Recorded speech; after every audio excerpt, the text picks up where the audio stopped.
बिहे गरेको पनि 3 महिना भइसक्यो। उहाँ बिहेको दोस्रो दिन नै विदेश जानुभयो। विदेश गएदेखि न त कल गर्छन् न त मेसेज, न त मैले कल गरेको उठाउनुहुन्छ न त मैले गरेको मेसेजको रिप्लाई नै दिनुहुन्छ। खै के भएको होला यस्तो? ओइ के यहाँ महारानी जस्तो बसेकी ह?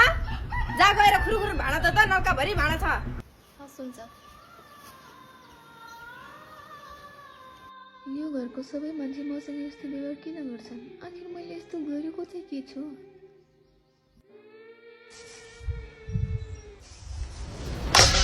यो भाँडा कुडी पनि राम्रोसँग धो, यो थाली पनि धो। के गर्नु भएको यस्तो? मम्मी मैले आखिर गरेको चाहिँ के छु र त्यस्तो हजुरहरू मसँग यस्तो व्यवहार गर्नुहुन्छ? के गल्ती भएको छ भने भन्नु न मबाट।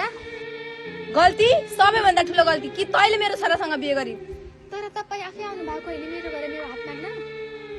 हो म आफै आएको थिएँ तेरो घर हात माग्न। अनि यो सब किन?